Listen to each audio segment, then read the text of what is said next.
Assalamualaikum warahmatullahi wabarakatuh. Bertemu lagi di channel Aryadin.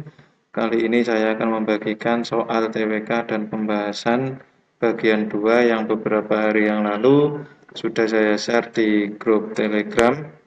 Jika ingin ikut belajar di grup Telegram, bisa PM ke Instagram yang ada di deskripsi grup atau bisa email yang ada di deskripsi grup.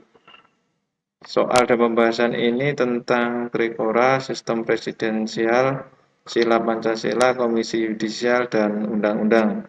Sebelum lanjut ke pembahasan, jangan lupa untuk subscribe bagi pendatang baru dan tekan loncengnya untuk mengetahui update-update soal TWK dan TIU. Dan jangan lupa untuk sharing ke teman atau kerabat Anda yang membutuhkan. Mari kita lanjutkan ke pembahasannya. Soal yang pertama, salah satu kelebihan dari pemerintahan sistem kabinet presidensial jika dibandingkan dengan sistem kabinet parlementer adalah A. Presiden memilih menteri dengan leluasa. B. Pemerintahnya lebih sesuai dengan aspirasi rakyat. C. Presiden dan menteri dapat bekerja sama dengan baik. D. Kebijakan pemerintah sangat tergantung pada presiden. E. Jalannya pemerintahan dan pembangunan relatif stabil. Jawabannya adalah yang E. Jalannya pemerintahan dan pembangunan relatif stabil. Pembahasannya ini kelebihannya. Yang pertama, badan eksekutif lebih stabil kedudukannya karena tidak tergantung pada parlemen. Jadi tidak ada sangkut pautnya antara eksekutif dan parlemen atau eksekutif atau legislatif. Tidak tergantung secara penuh. Yang kedua, masa jabatan eksekutif lebih jelas dan dengan jangka waktu tertentu. Yang saat ini masa jabatannya adalah 5 tahun dan dapat dipilih lagi 1 kali, jadi 2 kali masa jabatan. Yang ketiga, penyusunan program kerja kabinet mudah disesuaikan dengan jangka waktu masa jabatannya. Jadi program-programnya nanti dalam 5 tahun apa, itu kan sudah ada jangka waktunya. Yang keempat, legislatif bukan tempat kaderisasi untuk jabatan-jabatan eksekutif karena dapat diisi oleh orang luar termasuk anggota parlemen sendiri. Jadi jabatan eksekutif seperti menteri itu bisa diisi dari orang luar maupun dari anggota parlemen sendiri. Jadi pada legislatif ini bukan merupakan tempat kaderisasi untuk menduduki jabatan-jabatan eksekutif. Nomor 2, latar belakang dikeluarkannya Komando Trikora oleh Presiden Soekarno adalah yang A. Dipindahkannya ibu kota dari Jakarta ke Yogyakarta. Yang B. Diadakannya Long March di Jakarta, Yogyakarta. Yang C. Perebutan kembali Irian Barat dari tangan Belanda. Yang D. Memperbaiki kehidupan ekonomi rakyat. Yang E. Pemulihan keamanan dalam negeri. Ini jawabannya adalah yang C, yaitu perebutan kembali Irian Barat dari tangan Belanda. Trikora atau Tri Komando Rakyat atau 3 Komando Rakyat yang diserukan oleh Presiden Soekarno ini terjadi pada tahun 1961, yaitu gagalkan pembentukan negara boneka Papua buatan Belanda. Yang kedua, kibarkan Sang Merah Putih di Irian Barat. Yang ketiga, bersiap untuk mobilisasi umum dalam mempertahankan NKRI. Jadi ini merupakan seruan dari KMB. Pada waktu KMB itu Belanda berjanji akan menyerahkan Irian Barat ke NKRI itu paling lambat 1 tahun setelah KMB, tapi kenyataannya lebih dari 1 tahun, bahkan bertahun-tahun tidak diberikan, maka Presiden Soekarno mengeluarkan ini Trikora pada tahun 1961. Soal nomor 3, alasan pemerintah pusat memberi kekuasaan kepada daerah dengan asas tugas pembantuan adalah yang A. Agar daerah turut serta membantu tugas pemerintah pusat. Yang B. Pemerintah pusat tidak dapat menyelesaikan semua urusan daerah. Yang C. Pemerintah daerah lebih berhasil melaksanakan pembangunan daerahnya. Yang D, pemerintah pusat kurang dapat bertanggung jawab atas daerahnya. Yang E, pemerintah daerah lebih bertanggung jawab atas daerahnya. Jawabannya adalah yang B, yaitu pemerintah pusat tidak dapat menyelesaikan semua urusan daerah. Pembahasannya adalah tugas pembantuan diberikan pemerintah pusat kepada pemerintah daerah karena pemerintah pusat memiliki keterbatasan dalam menyelesaikan urusan-urusannya di daerah. Jadi ada keterbatasan pemerintah pusat, tidak semuanya bisa diurusi oleh pemerintah pusat. Jadi ada tugas pembantuan yang diberikan pemerintah pusat kepada pemerintah daerah. Soal nomor 4, wilayah yang dianggap sebagai ekstrateritorial adalah A. Wilayah lautan suatu negara, yang B. Lautan bebas yang ada pemiliknya, yang C. Tempat tinggal suatu masyarakat, yang D. Lautan milik bersama masyarakat dunia, yang E. Tempat bekerja perwakilan suatu negara. Pembahasannya daerah ekstrateritorial. Jadi ini beda dengan daerah teritorial. Jadi ini ekstra adalah wilayah tempat berlakunya kekuasaan sebuah negara di luar batas-batas wilayah teritorial negara yang bersangkutan.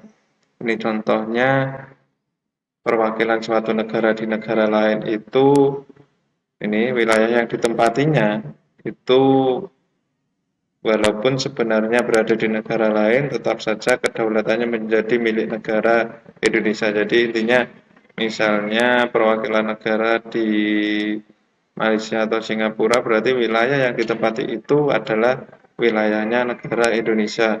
Demikian juga yang negara lain yang ada di Indonesia, kantor wilayahnya itu atau tanah atau wilayahnya itu merupakan kedaulatan milik negara yang menempati itu. Jadi di Korea, di Arab Saudi, tempat perwakilan suatu negara itu adalah kedaulatan yang menjadi milik negara Indonesia. Jadi beda dengan teritorial. Soal nomor 5, konsep negara integralistik merupakan gagasan dari A. Prof. Muladi, yang B. Prof. Supomo, yang C. Prof. Joko Sutomo, yang D. Prof. Muhammad Yamin. Jawabannya adalah Profesor Supomo. Pembahasannya, Prof. Dr. Mr. Supomo pertama kali melontarkan gagasan mengenai konsep negara integralistik dalam sidang BPUPKI, yaitu 31 Mei 1945 sebagai ajaran yang cocok dengan aliran pikiran ketimuran dan cita-cita kenegaraannya, sangat sesuai dengan corak masyarakat Indonesia, yaitu ajaran Spinoza, Adam Muller, dan Hegel. Soal nomor 7, bangsa Indonesia merasa dirinya sebagai bagian dari seluruh umat manusia. Oleh karena itu dikembangkan sikap hormat menghormati dan bekerja sama dengan bangsa lain. Hal ini adalah penjabaran dari yang A sila pertama, yang B sila kedua, C sila ketiga, yang D sila keempat, yang E sila kelima. Jawabannya adalah sila kedua, sikap hormat menghormati. Sila kedua yaitu kemanusiaan yang adil dan beradab, mengajak masyarakat untuk mengakui dan memperlakukan setiap orang sebagai sesama manusia yang memiliki martabat mulia serta hak-hak dan kewajiban asasi. Dengan kata lain, ada sikap untuk menjunjung tinggi martabat dan hak-hak asasinya atau bertindak adil dan beradab terhadapnya. Jadi hormat menghormati, bekerja sama dengan bangsa lain, ini adalah bentuk pengamalan dari sila kedua Pancasila. Soal nomor 7, tadi nomor 6 berarti ya. Soal nomor 7, sarjana bahasa Indonesia pertama yang menggunakan nama Indonesia adalah A. Ki Hajar Dewantara, yang B. Dr. Andes Muhammad Hatta, yang C. Mr. Ahmad Subarjo, yang D. Sukiman, yang E adalah Ali Sastro Amijoyo.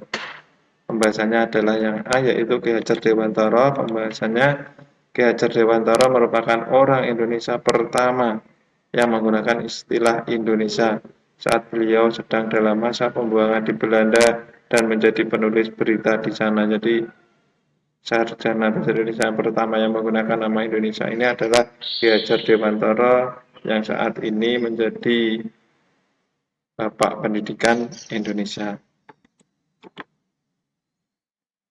Soal nomor 9 atau berikutnya, dalam rangka mewujudkan lembaga peradilan dan penegak hukum yang mandiri dan bebas dari pengaruh penguasa maupun pihak lain, maka dibentuklah A. Mahkamah Agung, B. Mahkamah Konstitusi, C. Komisi Yudisial, D. Pengadilan ad hoc, yang E adalah Pengadilan Tata Usaha Negara. Jawabannya adalah yang D, yaitu KY atau Komisi Yudisial. Dibentuknya komisi yudisial adalah mewujudkan lembaga peradilan dan penegak hukum yang mandiri dan bebas dari pengaruh penguasa maupun pihak lain.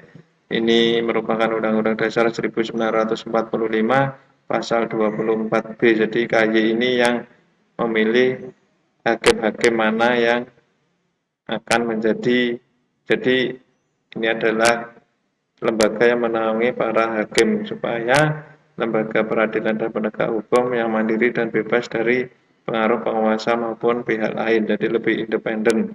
Maka dibentuklah komisi yudisial yang mengawasi para hakim-hakim.